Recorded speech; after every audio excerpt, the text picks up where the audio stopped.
Hello students, आज हम लोग क्लास 11th के एक बड़े ही इंपॉर्टेंट टॉपिक के साथ एक दूसरे से मिल रहे हैं और वो टॉपिक हम लोग का क्या है? Relation between arithmetic mean and geometric mean. First of all now we discuss about the arithmetic mean and geometric mean. After that we find a relation between arithmetic mean and geometric mean. सबसे पहले हम लोग arithmetic mean और geometric mean क्या होता है ये जानेंगे और उसके बाद इसके बीच में क्या रिलेशन होता है इसको भी जानने की कोशिश करेंगे। तो आइए अर्थमेटिक मीन के बारे में हम लोग सबसे पहले जानें। अगर हम लोग के पास दो नंबर हैं अर्थमेट ए और बी, तो बेटा जरा देखिए ए और बी के बीच में अगर हम लोग बात करें अर्थमेटिक मीन, यहां पे हम बात किसकी करने जा रहे हैं? Geometric mean. तो अर्थमेटिक मीन में अगर हमारे पास है ए और यहाँ पे कितना है बी, इसके अर्थमेटिक मीन को बेटा हमने किससे दिखाया? कैपिटल ए से। हमने किससे दिखाया? कैपिटल ए से। तो अगर यहाँ पे हम इसको कैपिटल ए से दिखाते हैं तो जरा ध्यान से सुनिएगा इस बात को, क्या कि कैपिटल ए से दिखाई गई बात यहाँ पर एक बात जानते हैं कि यहाँ पे फर्स्ट टर्म हम लोग के पास क्या है बाबू? फर्स्ट टर्म हम लोग के पास है ए, सेकेंड टर्म हम लोग के पास कितना है? कैपिटल ए, और थर्ड टर्म हम लोग के पास कितना है? बी। अर्थमेटिक प्रोग्रेशन होने की एक शर्त आप बहुत अच्छी तरीके से जानते हैं कि for the common difference to consecutive terms difference should be equal. दो कॉन्सिक्यूटिव टर्म का डिफरेंस हमेशा क्या होना चाहिए? इक्वल होना चाहिए। तो यहां से अगर हम बात करें तो हम लोग के पास क्या निकल के आएगा? a2 minus a1 is equal to a3 minus a2। तो a2 की जगह हम लोग के पास कितना है? a1 की जगह हम लोग के पास कितना है? a3 की जगह हम लोग के पास कितना है? b, और a2 की जगह हम लोग के पास कितना है? Capital A. इस कैपिटल ए को इधर ट्रांसफर कर दो तो ये कितना आएगा? 2a। इसको इधर ट्रांसफर कर दो तो a प्लस बी, तो a is equal to a plus b upon 2। ये दो नंबर के बीच का क्या होता है बेटा? Arithmetic mean. क्या होता है? Arithmetic mean. अब यही चीज अगर a और b के बीच में ज्योमेट्रिक मीन की हम बात करें तो ज्योमेट्रिक मीन को जरा ध्यान दो। तो ज्योमेट्रिक मीन को हमने जी से दिखाया। ज्योमेट्रिक मीन फर्स्ट टर्म हम लोग के पास कितना है? a, सेकेंड टर्म हम लोग के पास कितना है? g, और थर्ड टर्म हम लोग के पास कितना है? और हम जानते हैं कि टू कॉन्सिक्यूटिव टर्म, क्या टू कॉन्सिक्यूटिव टर्म्स के रेशियोज, जिसको हम लोग क्या कहते हैं? कॉमन रेशियो, ये हमेशा क्या होने चाहिए? इक्वल। और इसमें r equal to common ratio को अगर r से रिप्रेजेंट करें तो a2 upon a1 is equal to a3 upon a2। Here a2 upon a1 is equal to a3 upon a2। अब बताओ a2 की जगह हम लोग के पास कितना है बेटा? g। a1 की जगह हम लोग के पास कितना है? a। a3 की जगह हम लोग के पास कितना है? b, और a2 की जगह कितना है? g। ये इधर और ये इधर, तो ये कितना आया? g square is equal to ab। तो g इक्वल टू कितना आ गया? Under root ab। अब यहां से आपको हम एक बात बताते हैं, जरा देखो ध्यान से। अगर आपसे हम कहें कि बताओ अर्थमेटिक मीन, मान लो हम एग्जाम्पल के रूप में आपसे डिस्कस करते हैं, ठीक है बेटा? एग्जाम्पल में हम ये डिस्कस करते हैं कि अगर एक नंबर है a इज इक्वल टू 2 और दूसरा नंबर है हम लोग के पास, सपोज करो कि हम लोग के पास है यहां पर b इज इक्वल टू 8। ध्यान से सुनना, हम इस तरीके के क्वेश्चन ले रहे हैं जिससे कि हम आपको आसानी से आपके दिमाग में बात को डाल सकें। तो ये बताओ अर्थमेटिक मीन जरा देखो क्या होगा बेटा? a plus b upon 2 plus 8 upon 2 is equal to 10 upon 2 is equal to 5। देखो भाई, इस 2 और 8 का अर्थमेटिक मीन क्या हुआ बेटा? 5। और इसके ज्योमेट्रिक मीन का फॉर्मूला आप जानते हो, अंडर रूट ए बी। तो ये 2 into 8 is equal to 16 is equal to 4। अब ज्योमेट्रिक मीन क्या आया? अब ये बताओ अर्थमेटिक मीन ज्योमेट्रिक मीन से क्या आया? ग्रेटर। और यही हमेशा होता है बेटा, अर्थमेटिक मीन हमेशा ज्योमेट्रिक मीन से बड़ा होता है। दो नंबर, दो फिक्स नंबर। अब ऐसा नहीं है कि आप कुछ और नंबर ले लीजिए एक क्वेश्चन में, दूसरे क्वेश्चन में आप नंबर बदल दीजिए और कहिए सर ये तो नहीं आना, ऐसा नहीं चलता है।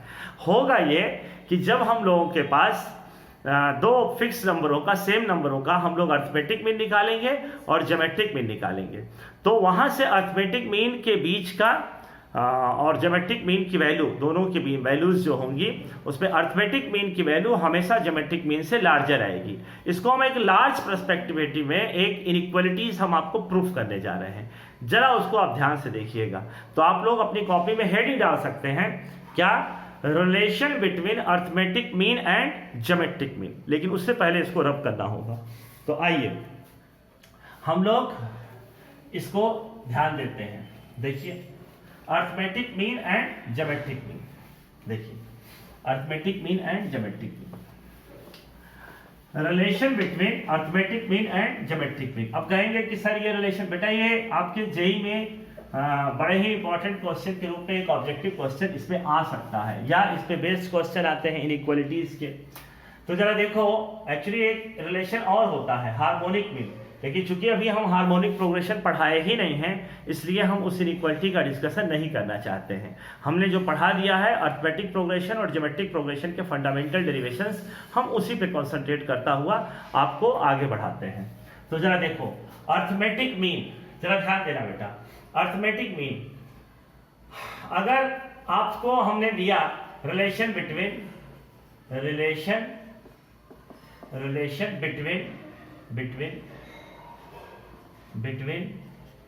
Arithmetic mean and geometric mean, हम लोग दो नंबर लेते हैं।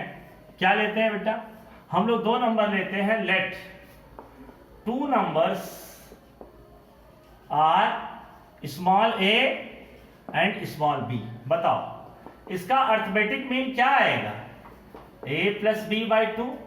इसका ज्योमेट्रिक मीन क्या आएगा बाबू, अंडर रूट ab। अब देखो यहां पे arithmetic mean minus geometric mean, जरा देखो अर्थमेटिक मीन और ज्योमेट्रिक मीन हमने कैसे लिख दिया, इसीलिए हमने स्टार्टिंग में आपको इसका डेरिवेशन भी कराया कि कैसे अर्थमेटिक मीन दो नंबरों का a plus b by two होता है और geometric mean under root ab होता है। तो हम ये उम्मीद करते हैं कि आपको प्रूफ समझ में आ गया है। तो अर्थमेटिक मीन की जगह बेटा हम लोग क्या लिखेंगे, अर्थमेटिक मीन की जगह हम लोग लिखेंगे a plus b by two, और ज्योमेट्रिक मीन की जगह हम लोग क्या लिखेंगे, अंडर रूट ab।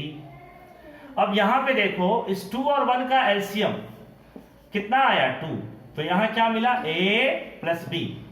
यहां कितना आ गया, 2 अंडर रूट ab। a को अगर हम चाहें तो क्या अंडर रूट a का स्क्वायर, b को अगर हम चाहें तो अंडर रूट b का स्क्वायर, और इसको 2 under root a under root b लिख सकते हैं अपॉन 2।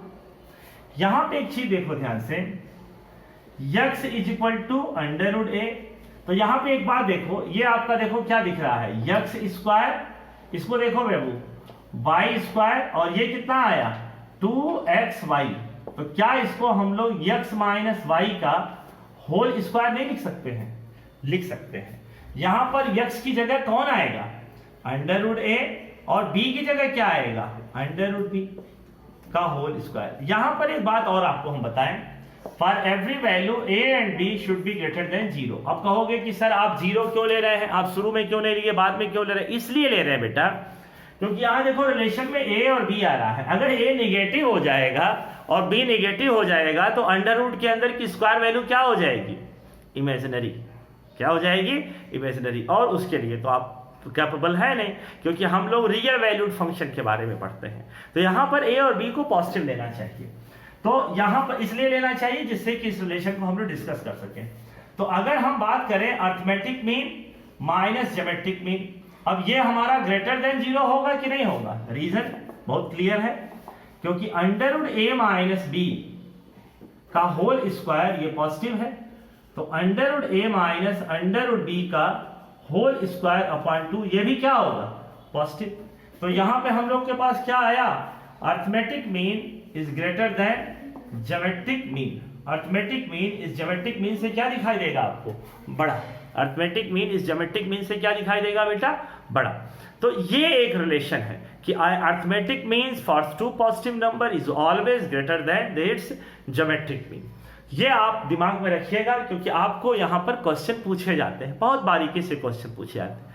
फिर आपके लिए हम आपको अर्थमेटिक मीन और ज्योमेट्रिक मीन पे बेस्ड आपको हम नए नए कॉन्सेप्ट के साथ हमेशा मिलते रहेंगे। यहाँ पर हम आपको प्रॉपर्टीज ऑफ अर्थमेटिक मीन और प्रॉपर्टीज ऑफ ज्योमेट्रिक मीन भी पढ़ाएंगे, जहाँ पर हम आपको एक और बात बता दें कि कैसे इंसर्ट बिटवीन 2 नंबर्स या 3 नंबर्स या 4 नंबर या 5 नंबर ऑफ अर्थमेटिक मीन और ज्योमेट्रिक मीन के बारे में डिस्कशन किया जाता है। तो एक क्वेश्चन आपको हम बता रहे हैं, उससे पहले जरा इसको आप लोग लिख लीजिए प्लीज। एक क्वेश्चन है आपके एनसीईआरटी का, आपके एनसीईआरटी में एक क्वेश्चन है, जरा देखिएगा। एक्सरसाइज 9.3, एक्सरसाइज 9.3, चलिए इसको देखा जाए जरा। इस एक्सरसाइज 9.3 में क्या हम लोग के पास है? इस एक्सरसाइज 9.3 में बेटा हम लोग के पास है, जरा ध्यान दीजिएगा बाबू। कहा है insert 2 numbers between 3 and 81 so that resulting sequence is GP। Exercise 9.3 का क्वेश्चन नंबर 26 क्या कहा गया है? Insert 2 number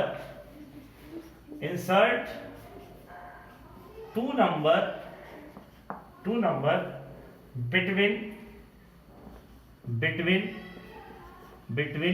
3 and 81। बिटवीन को हमने शॉर्टकट में लिखा है B/W, between 3 and 81 so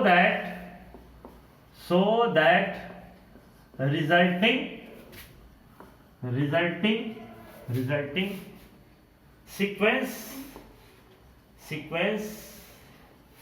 in GP, resulting sequence in GP. तो यहां पे देखो A इज इक्वल टू, आपके पास देखो, आप इसके सोल्यूशन पे आते हैं। चलो बेटा इसके सोल्यूशन पे आते हैं सीधे, हम ए बी नहीं मान रहे, सीधे बात कर रहे हैं। तो जरा देखो यहाँ पे इसके हम लोग सोल्यूशन पे अगर आए तो इसके सोल्यूशन में हम लोग को क्या दिख रहा है? 3, यहाँ पे कितना दिखा बाबू? 81। और इसके बीच में हम लोगों ने कितने नंबर को कहा है? 2 नंबर्स। तो एक ज्योमेट्रिक मीन हमने क्या ले लिया? G1, और दूसरा ज्योमेट्रिक मीन क्या ले लिया बेटा? G2। तो अब जब 2 नंबर आपने इंट्रोड्यूस किया तो इधर उधर के सारे नंबर को मिला के इसका फर्स्ट नंबर क्या हो जाएगा? 3, और इसका फोर्थ नंबर क्या हो जाएगा? 81। अब ये बताओ कि an का फार्मूला आप जानते हो, ar⁻n-1। तो इस a4 की जगह an का फार्मूला हम लोग जानते हैं ar⁻n-1। तो इस a4 की जगह हम लोग क्या लिख सकते हैं? ar 4 - 1 का मतलब r³। तो 81। अब बताओ भाई, a की वैल्यू तो आप जानते हो, a1 कहो या a कहो, बात एक ही है। r³ is equal to 81। तो r³ is equal to, division करोगे बाबू तो कितना आएगा? तो r³ इज इक्वल टू 3³। दोनों तरफ की बात करें तो r इज इक्वल टू क्या मिला? 3। अब ये देखो, ये हमारा जो जीवन है, ये जीवन क्या है? इसका सेकंड टर्म है। क्या है बेटा? सेकंड टर्म, मतलब ar 3, और r की वैल्यू क्या मिली है? 3, मतलब 9। G2 की वैल्यू क्या होगी? a3 थर्ड टर्म, मतलब ar²।